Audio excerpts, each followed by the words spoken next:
What's up everybody, it's Wyvern here. I'm back from my hiatus and uploading videos now that school has started and I've gotten into a regular schedule, so I'm hoping to be able to upload more often. With Season 1 coming to a close and I no longer have to invest time in preparing for a cup, I also have more time to prepare videos for you guys. With that being said, let's dive into my recap of my last Mirror Cup of the season. Looking first at my team, it was regional style, so I have the core of Azumarill and Medicham. I decided not to use Skarmory since it actually ties Medicham and can easily lose to it depending on shield matchups. I just wasn't really confident in that pick, and as well as having Charizard to counter Venusaur, so I don't need Skarmory for that either. And I went with Bastiodon as my steel type, which also beats Skarmory. Venusaur or Tropius is a must-have due to the dominance of Azumarill, Swampert, Lantern, and other water types like that. So that's why I went with Venusaur as that pick there. I mentioned Charizard earlier. It beats some of the top meta threats such as Venusaur, Tropius, Medicham, and Skarmory, so I really liked him as an off-meta pick. And then lastly, my other off-meta pick, I have Latias as my Dragon Breath user. I mostly use it as a generalist / thunder user and to throw my opponent off. It's worked pretty well for me in my first regionals and in this cup as well, so I kind of like it as my off-meta pick for this cup. But without further ado guys, let's hop right into my first matchup.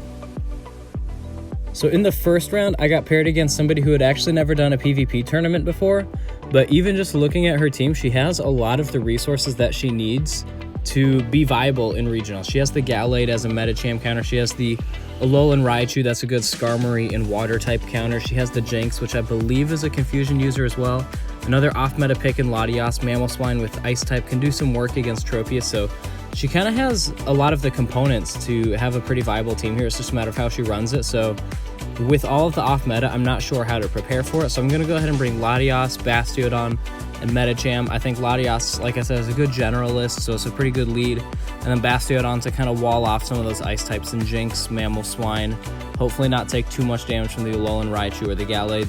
And then Medicham just to kind of take care of the Mamoswine, and I think it could do good against the Entei as well. So let's see how this first matchup goes. So like I said, I'm going to go ahead and lead with the Latias. I really like getting out to a quick start with the Dragon Breath, seeing how much damage I'm able to do early on. And we see the Alolan Raichu lead, so I know this is going to be a pretty neutral matchup for us. Wild Charge would definitely do a lot of damage just because it's a powerful move. But right away we see the Dragon Breath doing a lot of damage and forcing that early switch. She's going to go with the Jinx, which is also Ice type, and we see it with the Frost Breath there. I believe it's that fast move, maybe Ice Shard. I'm not sure what its moveset is, but regardless, we're going to switch into the Bastiodon since we know Smackdown's going to be able to do a lot of damage on it, and we're going to be able to farm up energy to have a Stone Edge ready for whatever comes in. So I believe she's just letting that switch timer tick down there, which for a first-time PvPer is definitely a really good move. That's not something I knew until about my third or fourth tournament. She is going to come back in with that Raichu, and this is one we're just going to farm as well. We are going to let this move go through just because I know it won't deal too much to Bastiodon, whatever it is. And it ends up being a Psychic, which I wasn't expecting. I was thinking it would probably be a Thunder Punch, Grass Knot, or Wild Charge. So that kind of caught me off guard. Thankfully, didn't deal that much damage. But now we're just able to hit whatever comes in with the Stone Edge, and it does end up being that Mamoswine. So having the Bastiodon and the Medicham, we pretty much have this match taken. But she's going to go ahead and shield there. Since we were able to farm up on that Raichu as well, we are going to be able to get a second Stone Edge off. It looks like it's running Mud Shot as a fast move, so that is going to be 4 times effective on the Bastiodon. It's not the best matchup. I think I missed one of the rock icons there. We do get the Stone Edge there, so that's probably another one she should have shielded. But regardless, like I said, the Medicham would have been able to come in and finish it off. We're just going to come in with the Latias and Dragon Breath it to death. So after going 2-0 in round 1, we get matched up against Caleb Pang, which I know right away is going to be a tough matchup. I've beaten him a couple times in practice, but never in a tournament, so I'm really not sure how I'm going to do here. Looking at his team, I see Azumarill is probably his best counter for Latias, so I anticipate him to lead with that. He knows that Latias was a favorite off-meta pick of mine in my last tournament, and I know he watched my video on it where I led with Latias a lot, so I anticipate him leading with the Azumarill Hill to counter the Latias, so we're going to go ahead and lead with Venusaur as well. So let's see how this match goes. Unfortunately, all of my matches against Caleb did end up having lag, so this is the only full match I was able to record. But like I predicted, we do get that Azumarill lead, so we have the positive matchup here with the Venusaur. And he's going to go for that switch pretty much right away. We're going to pull up that switch, see what comes in. And we're going to try and switch here, aren't able to get it. And here's where I make my biggest mistake that probably cost me the match. We come in with the Latias instead of the Bastiodon. Now, my split-second reasoning for my switch there, my logic behind it was Lugia has Hydro Pump, which is going to do a lot of damage to Bastiodon, whereas I know Latias is able to take at least one Sky Attack. However, those Smackdowns would have been hitting Lugia for super effective, whereas the Dragon Breath is not. Albeit Thunder is, and Dragon Breath is hitting heavy, but I just feel like Bastiodon would have been the better matchup here and might have made the difference in this first match. But regardless, we are going to go for this Thunder right away to try and get that shield out of him before he's able to get to a second Sky Attack. I really don't want to have to expend another shield on the Latias.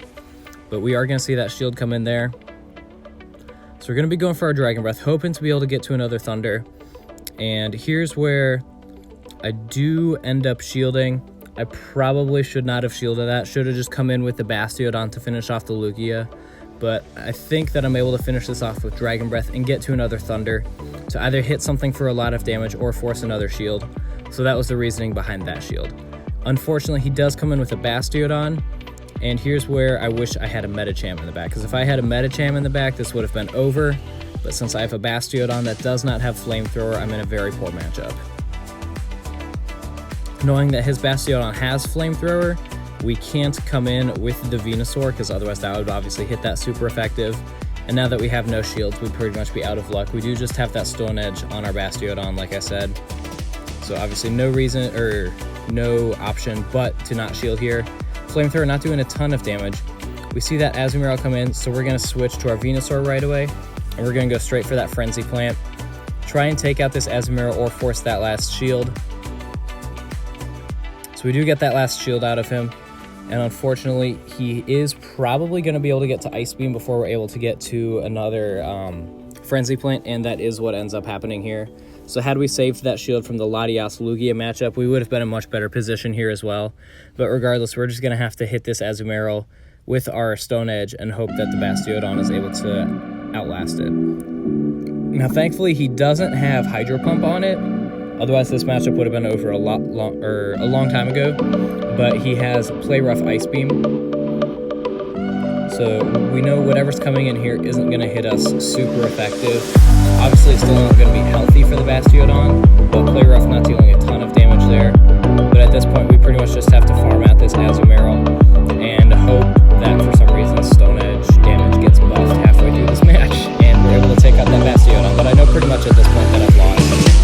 Really, the only way is if he has less energy built on he has, and I don't listen to Stone Edge. But no, Stone Edge not dealing a ton of damage there, and even though we are able to get to a second one here, it's still not going to be enough. To be fair, even if I had Flamethrower, I don't think it would have been enough off the Bastiodon. It hits neutral because of that Rock type. It's just such a tanky Pokemon. So Caleb did end up beating me 2-0, but all our matches were very close, very good games. So round 3, I got matched up against Fatebringer, who has a very interesting team at first glance. He has that Lapras, which has seen some play in regional, so that's not too off meta per se. But looking at that Relicanth, that's one I actually considered using because it has an interesting move pool. But with that 4x weakness to grass, I decided ultimately not to use it. He has that Ivysaur instead of Venusaur, so probably just didn't have that legacy Pokemon. And then Skarmory, Medicham, Bastiodon are all fairly meta. So I decide to lead with Venusaur here. When you have something like a Lapras or a Relicanth, something off meta, a lot of times you're going to lead with that. You're going to want to bring that to your matches. I know Venusaur would do pretty well against Ivysaur, Bastiodon, and Medicham. Medicham is another one that would do fairly well against all of his Pokemon, so we're going to bring that, and we're just going to have Azumarill in the back to close out the team of 3. So I probably should have led with Medicham, but thankfully Venusaur does end up working out for us. We do get the positive lead against the Lapras, so I know Water Gun Lapras, we're good to go. It's not going to hit super effective on Venusaur. However, then I see it has Ice Shard, and it's hitting us for super effective, and that's not something I anticipated. So we're going to overcharge a little bit and go for the Frenzy Plant. Hopefully able to get all those icons. I think Grass, I missed a couple at some point in the tournament. He does end up shielding, so we get that shield forced early, but that Frost Breath is just hitting us for a lot of damage. And I'm just hoping I'm able to get to Frenzy Plant before he's able to get to a charge move, and we are able to do so. So now we know we don't have to shield this Venusaur at this point, because he's going to knock us out with fast moves before we're able to get to another charge move. So we're just going to go ahead and take this. We're going to let the Venusaur go down. He's done his due diligence against this Lapras. He's done well for us. I see the Skull Bash come in, so that's kind of an interesting move. I heard somebody else using that on a Lapras as well. Definitely an interesting to boost the defense on it. I haven't really looked at that too extensively just because of the high energy cost on it. But we're going to go ahead and farm that Lapras a bit. and we're going to hit whatever comes in with a power-up punch, and it ends up being a Skarmory. And I know Skarmory is technically listed as a counter for Medicham. I just don't buy it because of that partial steel type. Medicham's going to hit it neutral, and we're just going to see the Medicham run right through this Skarmory here. If you have any sort of a shield or energy advantage, Skarmory has no advantage over Medicham. And that's one reason I really just don't like it in the regionals format. So now that he's out of shields, we're just going to be able to hit him for 3 power-up punches and a bunch of counters before he's even able to get to a Sky Attack. So those air slashes were hitting Medicham for super effective. We're in the yellow, but we're still alive. And then he's going to come in with his Medicham, and we're going to try and go for that Ice Punch, since we know that's going to hit a little bit harder than the power-up punch. And with the boosted attack that we have, it'll definitely do a good bit of damage to his Medicham. At this point, we're just going to let ours go down rather than sub out. We're going to try and hit him with those powered-up counters, as many of them as we're able to. We still have 2 shields, so it's not like we need to worry about him farming or anything. And I know whatever this is isn't going to deal a ton of damage to the Azumarill, but there's really no reason not to shield it since we're in the back end of the match, and we still have 2 shields. Once again, we're going to go ahead and shield this just because there's really no reason not to. I don't feel like 2 shield bragging or anything like that. I'd rather securely win the match just in case anything goes wrong. But we are just going to be able to finish him off with the bubbles here. He is going to get 1 more attack in, which won't hit the Azumarill for too much damage at all. So the power-up punch dealing not very effective, and then we're just able to finish him off with bubbles. So we go 2-0 against Fatebringer. Round 4, we got matched up against Ramblin' Man, and looking at his team, I see the Swampert and the Azumarill right away, so I know Venusaur is going to be pretty good against them, and it would hit fairly decently against the Medicham, not too well on the Melmetal, but it also doesn't have too much to hit the Venusaur hard. So we're going to bring the Venusaur as our lead, and then we're going to close out the team with Bastiodon and Medicham. So the Venusaur lead's somewhat paying off in our favor here. We have a pretty neutral matchup against Medicham. We do have to look out for that Ice Punch, but Frenzy Plant's going to hit anything hard. So we know we are going to be able to get some shield pressure on him early. And we see here, he's going to go for that attack. And I know at this point, since we did not get to Frenzy Plant before he got to this attack, it's a power-up punch, not an Ice Punch, and we don't need to shield that, since that's not going to hit very effective on Venusaur. So we're going to overcharge our energy just a little bit here and then go for that Frenzy Plant right away. And I do believe we end up missing one of these grass icons that manages to get by us. Yeah, we lost one there, but it doesn't matter because he does end up shielding it. And right here we are able to get to a second Frenzy Plant just barely behind him. So we have to shield here.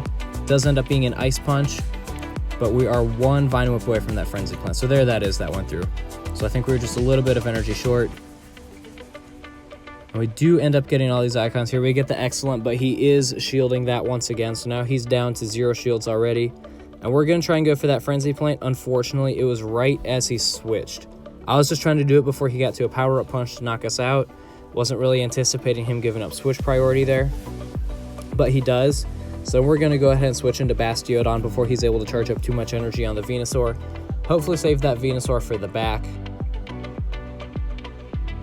So we're just going to be going at this with Smackdowns, trying to farm it a little bit. We know whatever it has isn't going to hit us too hard. Even a Flash Cannon wouldn't deal that much damage to us, so that is what comes through. And it definitely does a decent chunk, but it doesn't even get us down to the yellow. So I'm not too concerned about it. We're going to overcharge a little bit here, and I assume since he took so long to use the second charge move, he is going for another Flash Cannon, so we're going to go ahead and use the Stone Edge before he's able to get to that. Sky Attack we would have been able to take, but since he was taking so long to charge it up, I just wanted to finish off that Skarmory. And now we're pretty much almost to another Stone Edge already, so we are going to go right for that. So we do end up getting all those rock icons, and we get the Excellent, and since he's out of shields, we see this doing a decent chunk of the Azumarill. Once again, not a ton, but definitely a decent amount of damage, a good chunk there. And I know the Bastiodon is my best bet against this Azumarill, which is why I'm shielding here. Because in the back, we have a Medicham and an almost dead Venusaur. So this is a matchup that really isn't positive for us. Thankfully, we are able to get this Stone Edge off.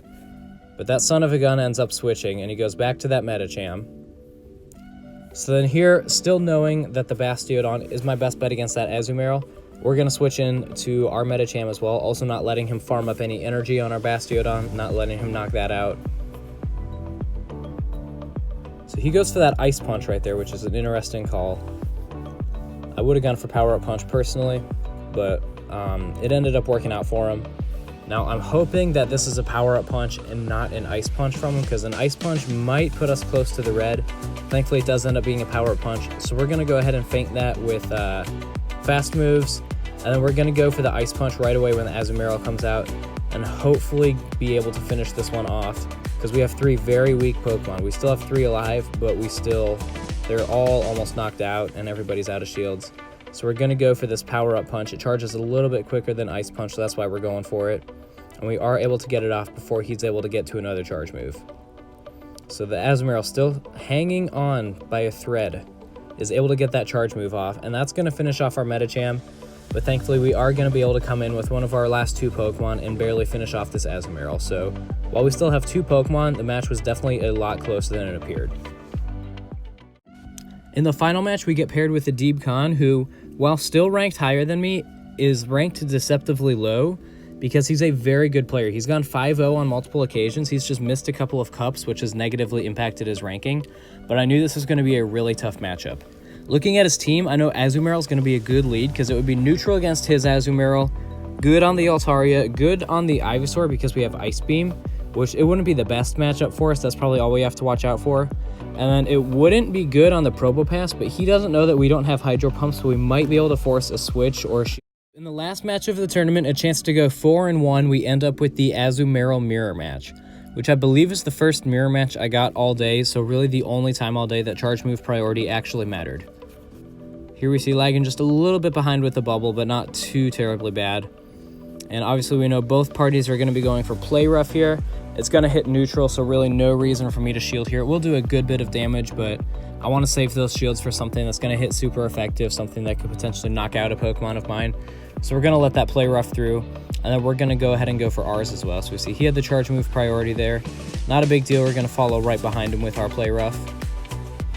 We get the Excellent on that, and that's going to do a good chunk of damage on him as well. I know I have a slight upper hand here because mine is about 20 CP higher than his. I don't know what his IVs are like, but a little bit of lag there going for the charge move. I don't know what his IVs are like, but I feel like he would have been able to power it up at least once or twice more. But nothing too much to worry about. See that Play Rough come through. We're going to let that one through as well, since I know we're able to get ours off in addition to that. Fairy's a pretty easy one to hit Excellent on, so we do end up getting all those icons. And he's going to shield that Play Rough there, so that's very interesting. It makes me realize that there's probably something in the back that he really wants my Azumarill dead for, or wants his Azumarill alive for. So I'm not really sure what to expect there. I'm thinking maybe the Alolan Marowak, since my Azumarill with Play Rough would be a really good counter to that. But we're going to go for the Ice Beam there, just because I know he has charge move priority and we wouldn't be able to get a Play Rough off. We're going to have to go for the Ice Beam just because it's a bit less energy. And we see that does work out in our favor. We get a little bit more chip damage on it. Now we're going to come in with the Venusaur, and we do get the switch glitch, unfortunately. This happened to me 2 or 3 times in the tournament, so we're not able to go for the Frenzy Plant there, but regardless, I probably would have farmed it anyways. We are going to go ahead and shield this just to make sure this Venusaur stays alive, and unfortunately that was a shield bait, but now I know he has Hydro Pump on that because there was no reason for him to use Play Rough instead of Ice Beam in a shield bait situation. So I can keep that in mind for my later matches against him as well. We see the Alolan Marowak come in, which has Hex as a fast move, so that won't hit super effective on the Venusaur.